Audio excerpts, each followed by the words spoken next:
Okay, so today we're going to talk about how to put together a realistic project plan. And this can be used for funding purposes, but it can be also used just in general on how to put together a plan. Now, do you know someone? There was an alternative to this one, but I thought, no, let's keep it, on the straight and narrow. Do you know someone who, for the life of them, couldn't organize a chuck raffle?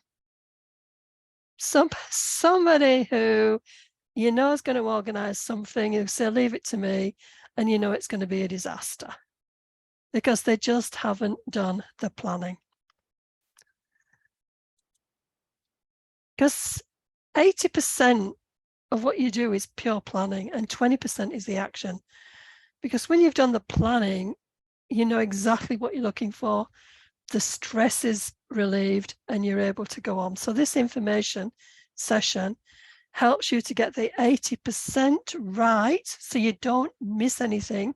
Because if you're planning something in your head, you can guarantee it's going to be like this. In fact, there's lots of variables that you haven't considered. So if you get the 80% right, the 20% should flow. So a quick introduction to myself, Pat Gross, the community entrepreneur. Over 30 years of managing projects. And back in the UK, I designed and delivered a project management training course that was delivered across the UK. It was a 2-day program, and it was still going in the form that I had designed it 3 years after I had left the UK. Somebody took over, ran with it, and used the same structure. Here in Australia, well, I say in the UK, the kind of projects I was organising were workshops, conferences, briefing sessions in Brussels, study tours, etc. So that's the space I was working in. I was managing about 5 or 6 different events all at the same time. Then came to Australia and I worked in a government department, an entity for the best part of 10 years. And my role was to build the capability of training providers in the northeast of Victoria. And that included, again, managing a number of projects. I started my business in 2010, and in that time period, I've actually developed a couple of training resources for project management and a training program, Project Management in a Box, and likewise for businesses, managing projects and tasks for small businesses. That's a quick intro. Okay. So what we're going to cover today is exactly what a project is and what it isn't, how to start with a blank page, developing a realistic timeline that considers people, resources, time, etc., how this impacts a realistic budget, and then showing you the critical path to avoiding high risk and project failure, and writing up the plan. So I'm trying to do this without the overwhelm, but here we go. All right, so let's start and let's be very clear in the first place what a project is. A project has a beginning, a middle, and an end. So if it's something that's ongoing, then as far as funding is concerned, it's not likely to get funded. But if you're doing something new that's an enhancement and you've not done that before, then yes, you can separate it out because you've got something that you can actually measure in a time frame how successful it is. It's a pilot, therefore it's a project. So I know it's like asking people to suck eggs, but when we want to do the training courses and ask that question, people out there actually don't actually understand until it's pointed out to them that a project has a beginning, a middle, and an end. Now, the project also has what I call the golden triangle here, and it's got nothing to do with drugs, is that the project has got to be delivered on time, within budget, and as you detailed, it would be delivered. Yes, there may be some variations, but at the end of the day, it's the specification of how you're going to deliver it. That's what you're getting funded for. That's what you're getting supported for if you're in business. And in the middle of all of that are the people and resources. So that is what a project is: a simplest form, a beginning, a middle, and end, cost, time, and specification with people resources. That's if you need people. Okay. Now I'm going to start with the analog version. So if you're somebody who's an IT person, you know, IT literate, and wants to sort of get this going, that's fine. But the reason why I'm doing this analog before I mention what the IT is because I just want you to fully understand how to plan a project. Because you've got an idea of what you want to do, where do you start? So I call this starting with a blank page. Now, if you're doing this either on your own, or this is where it gets really good, if you've got a group of people to help you, because imagine trying to organize something and you're not quite sure of all the components, but somebody else is, knows a little bit more of the detail, then you can, I say, have a desktop or a space on the wall or something. And this is, I remember, this is the analog version. Get some Post-it notes. And then what you do with the Post-it notes is you put down the main activities that need to be covered. And I'm going to show you an example of this. But right now, what you do is then these are the headings. And from these headings, you break down into the tasks. So there's two examples here. This is a project. I think this was to do with organizing a conference. So there was the program and speakers. That was an activity. Or the main 9, venue and facilities. That was something else that we had to consider. The marketing, that was another one. And how you're going to operate, how you're going to manage it. So I'll show you more detail later, but that's how I saw. If I was going to organize an event, then I would need, these are the areas I would need to think about. And then within those areas, I then broke them down into tasks. So you all still with me? All right, so what you're doing in the analog version is creating what's called a work breakdown structure. This is project management terminology.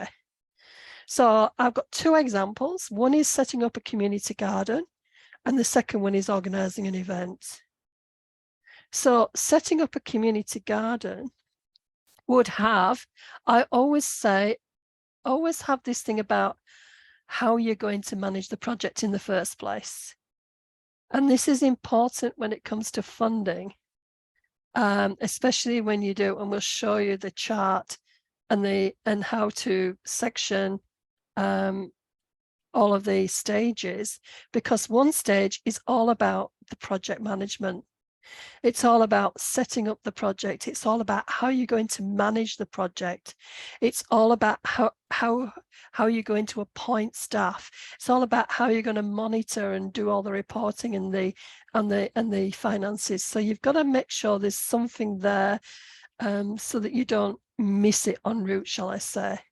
Now, for this for this particular example of a community garden, I broke it down into construction and design, how it was going to be used, how it was going to be managed, and how it was going to be sustainable. The worst thing you can do is set up a project and then there's nothing at the end of it.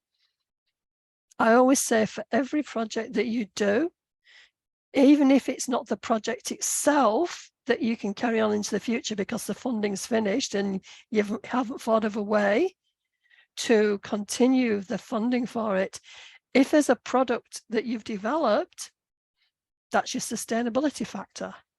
But for this one, I sort of, again, I had those headings and then I broke them down into, okay, so for construction, we're going to consult with the community. We're going to get them involved in the design process. We're going to seek any permissions that's needed from the local council or whoever, and then we're going to have the garden construction. Okay, I'm doing this step by step. So, you know, if we're going to use it, then I probably want a community planning group. And they're going to contribute to the garden design, and they're going to develop a plan for community use. Now, Karen can remember a few years ago, we actually were involved in a project in Melbourne where the community garden group was a significant, well, they were the partner to the project. Do you remember that, Karen? Yeah, she's nodding. It was down in Richmond. So knowing those, you know, what we're going to do actually reflects what we did in that particular project. So that's one example. All right, the second example here, which is set up for, again, it's the work breakdown structure. Again, there is the project. As I said, we're going to develop the plan and budget, we're going to implement, we're going to manage it, and we're going to complete it. So the steps there. But then the juicy bits. So we're going to look at the program and the speakers. We're going to look at the venue. We're going to look at the marketing. We're going to look at the operations. You could, if you wanted to, get a different person actually managing those, you know, what's going to happen in each of those sections. Now, for me, organizing an event, as I said, my history is in that space. So for, oops. So for the program speakers, I would go back, you know, depending on the topic, I find out, you know, for me, it was what policy was coming and what would people want to know about. So I did my background research. We had a structure, but I'd invite the keynote speakers. Around them, I would build the program, and we would invite the workshop leaders. And then as part of the program, we look at the managing the materials, speakers and speakers requirements. When I talk about speakers requirements, do they need, this is showing my age, audio visuals, etc. And the same for this in our venue, source and investigate the venue. And we always made sure that the food was good. So we'd look at the catering menu at the same time. So then you book the venue, then you confirm numbers, and then you ensure. So you can see that, you know, if you start with a blank desk, blank page, and you can start to build those headings, and from those headings, the activities. And as I said, you have created a simple work breakdown structure. Where's all this leading?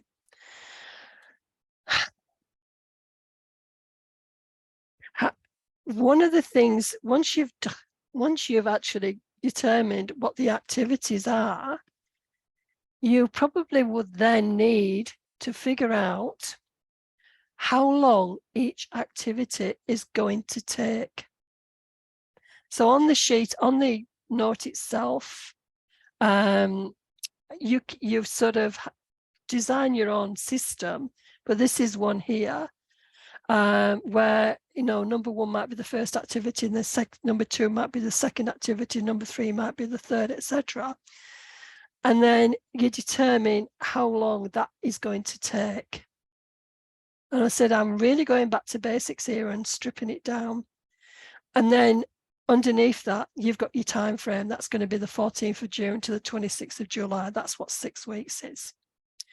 So for every one of those activities, you look at how long it's going to be. The next thing you do then, while you're looking at it, is look at, well, who might be responsible for that activity? So you might need a project coordinator, a project manager, might be a technician, it might be the committee or something like that, the governance committee. So in those sections, in those post-it notes, just also, as well as how long it's going to take, who's going to be doing the doing. Because what you're doing then is you're building a sort of a framework of how much time and effort it's going to take to be able to deliver that those activities. And as you're doing those activities, if I'll show you this in a minute, sometimes you can't really predict how long something's going to take. You might know the optimistic time. I mean, have you ever sat down as a consultant? I'm supposed to quote for some activities. Now, I don't quote on time on per hour. I quote on per activity, but in the background, I try and work out how much time it's going to take me to help me do the costing. And when I do that, I invariably underestimate how much time it really takes. How much time does it take to sit down and write a 2-page report? And I can guarantee you, it actually takes longer than you think. If you timed yourself, you would be surprised how much time it actually takes you. Why I'm saying that is because one thing I did in the UK, I have never seen this in Australia, is there is a formula. E equals O plus 4M plus P divided by 6. And that formula gives you the likely time it's going to take to do that project. Have you got that? I know I can see a couple of you actually writing it down. So O is optimistic, P is pessimistic, M is the most likely.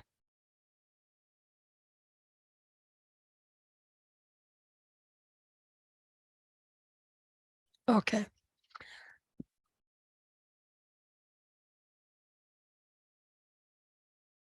Right. Okay, so I'm moving forward now. Remember, you've put those activities and what you do then is, actually, you can't see this, and I apologize for this. At the top of that diagram is actually a time frame. So it can be January, February, March, April, May. It can be week 1, week 2, week 3, week 4, week 5. Okay. What you do then is you just move those post-its to where you think that will be in relation to the time frame.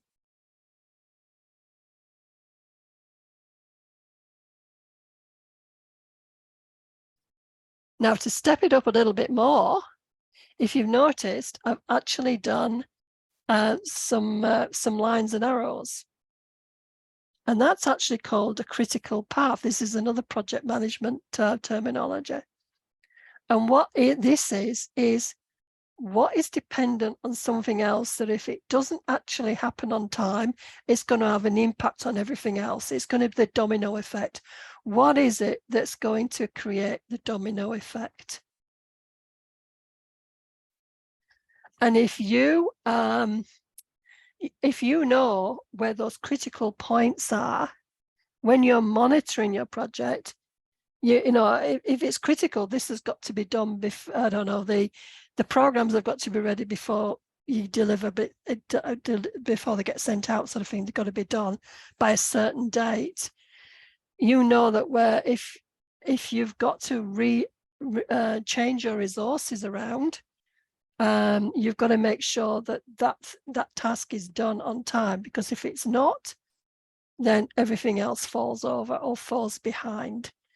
And this is where you've got your budget, your time, and your people that you can play with.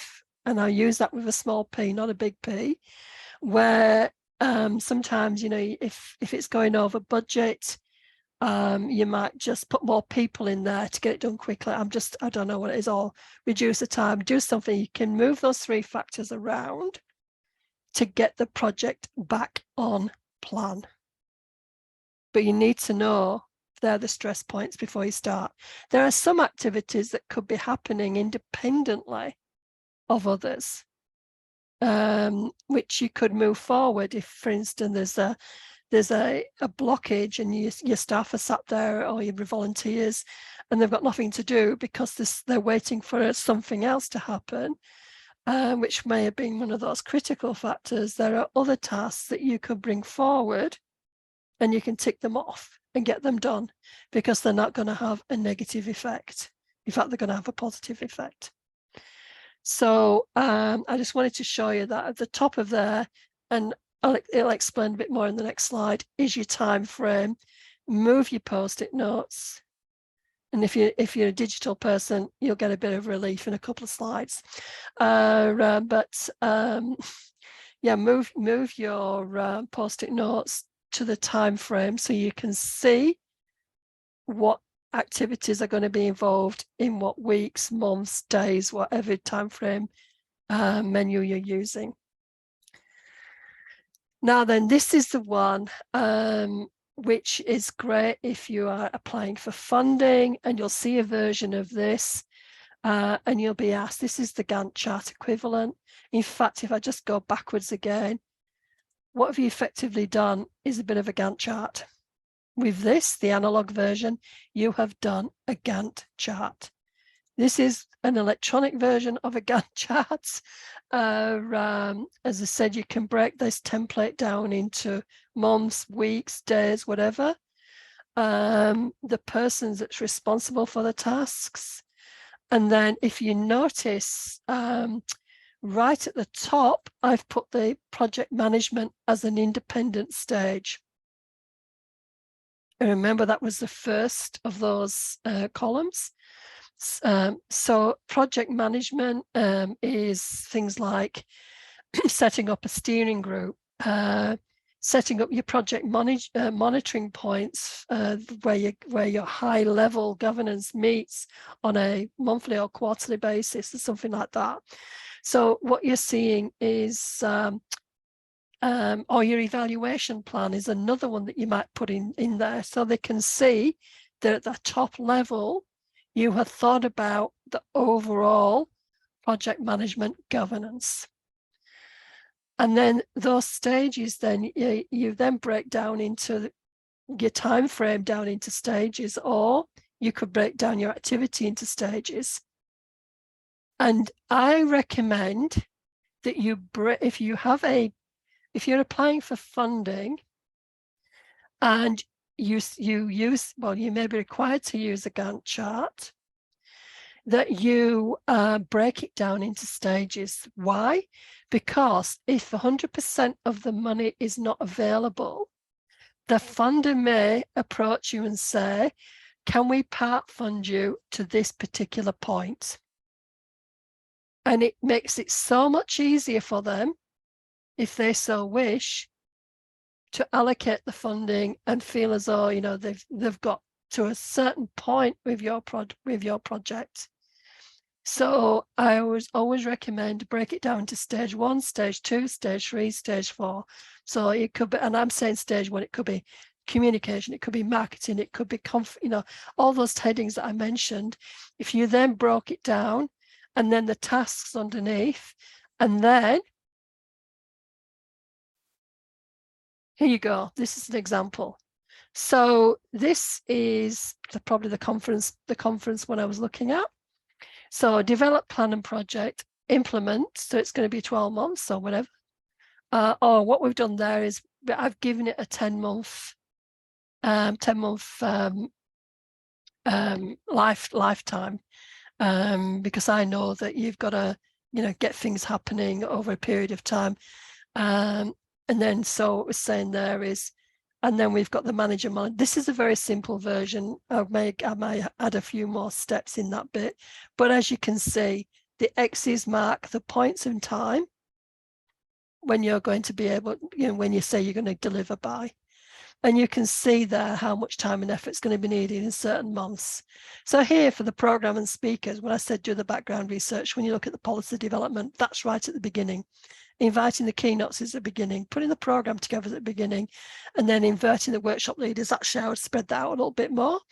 And then for the program and speakers, getting the materials and their speakers requirements, all that needs to be done in that stage. For this one, I've also broken November down into three weeks, because things get a little bit more intense the closer to the date that you get. So you can be flexible. So there we've got the venue and the facilities. So there we've got source and investigate venue. At the beginning, you need to know where you're going to go before you do anything else. Book the venue and the accommodation and any audio visuals, confirm numbers an arrangement. So you'll have the numbers at the beginning that you think you're gonna have, and then towards the end, when they get a little bit antsy at the venue and they want to know whether you're going to use all that accommodation. So we have it there, and probably maybe a little bit further out there. Ensure smooth running an event, and that will be all that planning in the back end. So you can see you can have the option to upload a detailed, and sometimes they require a detailed Gantt chart, which is this. Now, the alternative is, and this happens with some of the federal grants in the past at least, is they may ask it for just as part of the questions. So basically, you just do the same thing, except you do the whole section and then you put at the end of it February, and then the next section, all the things involved, and then January to March or something like that. So it's the text version of this, which is the broken down version. So as I said, what you've done is you've taken all that planning, put it onto a Gantt chart, and that's ready to upload. And they can see that you've actually thought through the actual application. The other thing then is, as you're thinking it through and you know how much time it's going to take, it helps you plan a realistic budget. Because that's part of the problem, especially when it comes to the not-for-profit sector, when they operate on the smell of an oily rag. They operate on a smell of an oily rag. And when that happens, you get funding, and two things happen. One, you get something to do this when what you want to do is this. And secondly, it sends the wrong message to the funder. It's sending the message that you can do things very cheaply. If you can do it cheaply, others can as well, which is not correct. Right, so this is what it looks like. If you're going to do this in there is online software, which I'm just going to show you. If you're going to do that in online software, this is probably how it would look like. And you could add, human and resources, add people to those tasks. It will help you to develop the critical path points, timeframes. It'll show you the milestone. This is when it gets into the technical space. Now, this one I used there was Gantter, and there is a cost to involve there. And I'm not recommending Gantter. I'm just saying this is an example. But there is project management software out there. And these are some examples. Planner, which is Microsoft. And it's got the buckets, I don't know if you've seen them, but it's the same thing. You've got the task heading, so you can set up a board, which is your project plan. Buckets is Trello. There's a name for Microsoft. It's the same thing, but you've got the main activity, and then you can have the tasks underneath and timeframes. Wrike is another one. Zoho Projects is another. However, you can subscribe to Mural. If you like the idea of the Post-it notes, you can subscribe to Mural, and Mural will let you do 3 projects at a time for free. And you can do exactly that same exercise, but you can do it online. So there's the compromise. Okay, so that's just sort of saying to you, look, this is what you need to really sort of plan it out, break it down, and then convert it onto documents. This is the project planning. There's a whole new area when it actually comes to managing control. That's a whole new that's part of the whole project planning training. Now, I did mention at the beginning that we had developed resources. We developed project management in a box, which suits the not-for-profits. And we've got managing projects and tasks for small business owners, which suits the small business. And we also do training on those programs. We have them available for $97 each. Just go to that bit.ly/project management in a box, and you'll be able to choose the option. So that's a complete system that's got communication, templates, planning, monitoring, etc. If you're in a TAFE, you will already have a sophisticated project management system. But if you're a small organization or a small not-for-profit, then these tools may be able to help you plan effectively. Okay, so as I said, this is an information session just to give you some information. Next time, at the end of next month, we're going to go into the working with project partners space. In my role in this government entity, I was helping projects, especially when there was an encouragement for different organizations to partner together, not just from the same sector, but also we had TAFE and not-for-profits and councils, etc. So we had a whole mix of different, shall we say, variations, put it mildly. And you know, what happens there is even with similar organizations, there's agendas, there's examples where the project's being put together by the middle level staff without the approval at the top.